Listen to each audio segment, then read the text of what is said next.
আচ্ছা, আগের দিন তাহলে ক্লাসে আমরা রাশি তথ্য উপস্থাপনের যে পদ্ধতি, সেই পদ্ধতিগুলো আমরা কিছুটা জেনেছি। সেখানে প্রাইমারি ডেটা কিভাবে আমরা সংগ্রহ করি, সেকেন্ডারি ডেটা সংগ্রহ করি, হ্যাঁ, সেই ব্যাপারগুলো আমরা একটু একটু করে জেনেছি। আজকে আমরা যেটা জানবো সেটা রাশি তথ্য তো আমি সংগ্রহ করে ফেললাম, বা রাশি তথ্য আমার হাতে এসে গেছে, সে প্রাইমারি ডেটার হিসাবে আসুক আর সেকেন্ডারি ডেটার হিসাবে আসুক। তাহলে এই রাশি তথ্যকে আমি উপস্থাপন করব কি করে? ধরো আমি 1000 জিনিস জানি, কিন্তু আমার উপস্থাপনের বিভিন্ন পদ্ধতি থাকতে পারে। সেটা আমি তোমাদের সামনে হয়তো এরকম দাঁড়িয়ে উপস্থাপন করতে পারি, আবার এমনও হতে পারে প্রশ্ন উত্তর পদ্ধতিতেও আমি উপস্থাপন করতে পারি। তার মানে বিভিন্ন পদ্ধতিতে কিন্তু আমি যে বিষয়টা পড়াতে চাচ্ছি সেটাকে উপস্থাপন করতে পারি। সেই রকম রাশি তথ্যকেও কিন্তু আমরা উপস্থাপন করতে পারি। তার কি কি মেথড আছে? আজ আমরা প্রথম করছি রাশি তথ্য উপস্থাপন পদ্ধতি। রাশি তথ্য উপস্থাপন পদ্ধতি। এই যে আমি রাশি তথ্য উপস্থাপন করব, 3টে পদ্ধতিতে আমি করতে পারি। এক হচ্ছে বিবরণের মাধ্যমে। আসছি, আমি ডিসকাস করব, তার আগে আমি আসছি। এক বলছি বিবরণের মাধ্যমে। বিবরণের মাধ্যমে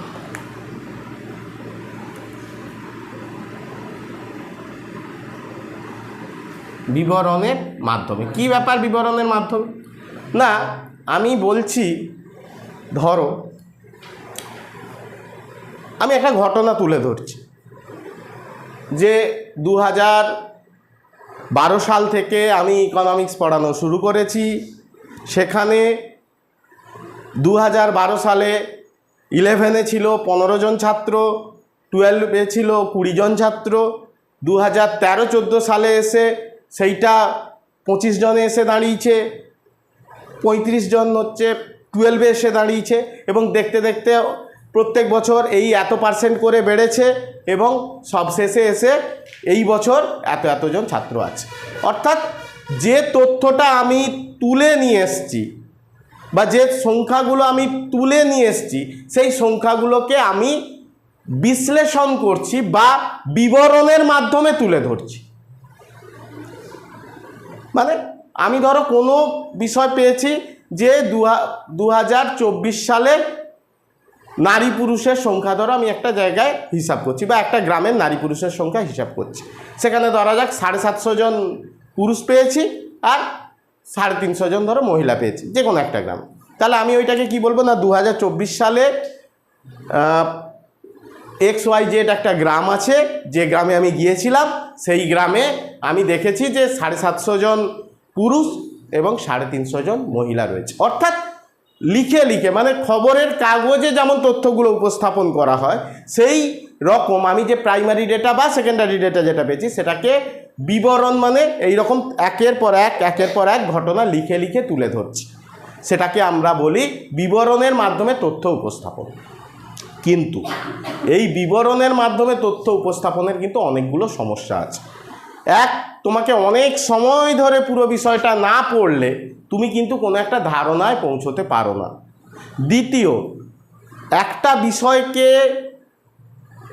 সহজ করে যদি আমাকে তুলে ধরতে হয়, তাহলে কিন্তু এই বিবরণের মাধ্যমে আমি তুললে অ্যাট এ গ্ল্যান্স দেখে আমি বুঝতে পারবো না যে আমাকে কি তথ্যটা উপস্থাপন করা হচ্ছে। কেন? তোমাকে পুরোটা পড়ে পড়ে যেতে হবে। আরও একটা বিষয় যে এই পদ্ধতি সময় সাপেক্ষ। কোনো একটা বিষয় তুলে দিলে তোমার সামনে, তুমি বসে বসে পড়ছো, অনেক সময় সাধ্য ব্যাপার। তাহলে এই পদ্ধতি, বিবরণ পদ্ধতির কথা যেটা আমরা বলছি, সেটা কিন্তু স্ট্যাটিস্টিক্সের ক্ষেত্রে কিছুটা সমস্যারও বিষয়। কেন? সময় সাপেক্ষ। এবং কেউ যদি চায় আমি একবার দেখে বুঝে যাব বা মানে তৎক্ষণাৎ দেখে একটা ধারণা করব, সেটা কিন্তু এই বিবরণ পদ্ধতিতে খুব একটা করা যায় না।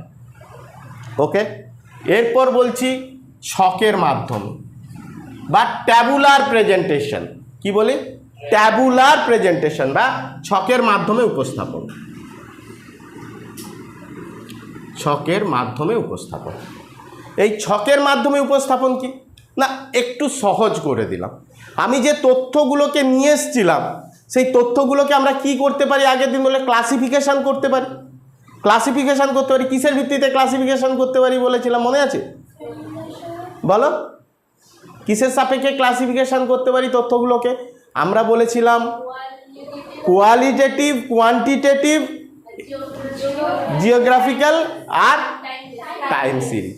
অর্থাৎ এই কয়েকটা বিষয়ের উপর তথ্যগুলোকে আমি সাজাতে পারি। সেই রকম আমরা এই যে ট্যাবুলার বা ছকের মাধ্যমে প্রেজেন্টেশন করব, সেই ছকের মাধ্যমে প্রেজেন্টেশন কিন্তু সব থেকে স্ট্যাটিস্টিক্সে যদি ভালো পদ্ধতি বলো বা সহজ পদ্ধতি বলো, তাহলে কিন্তু এই ছকের মাধ্যমে উপস্থাপন পদ্ধতি। এর থেকেও সহজ পদ্ধতি আছে, সেটা লেখচিত্রের মাধ্যমে, যাকে একবার দেখলেই বুঝতে পারবে। কিন্তু এই ছক ছাড়া বা ছকের উপস্থাপন ছাড়া তুমি কোনো কিছুই করতে পারবে না। এবং এই ছক সেই জিনিসটা যেটাকে আমরা কি না, তোমরা যে ওই তথ্যগুলো তুলে নিয়ে এসছো বিভিন্ন জায়গায় গিয়ে বা বিভিন্ন ফিল্ডে গিয়ে তুলে নিয়ে এসছো, সেই তথ্যগুলো কি ডাটা থাকে না, র হিসাবে, কাঁচা।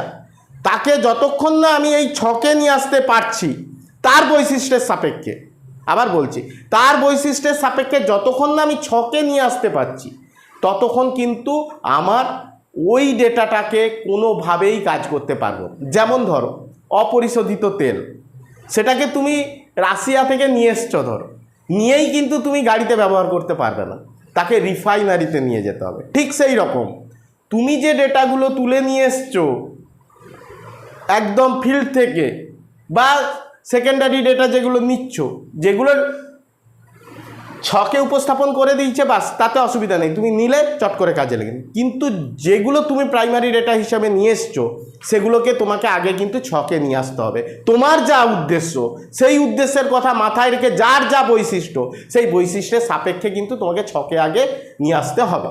তাহলে এই ছকের মাধ্যমে উপস্থাপন কীরকম, আমি একটা সহজ করে বলছি। ধরো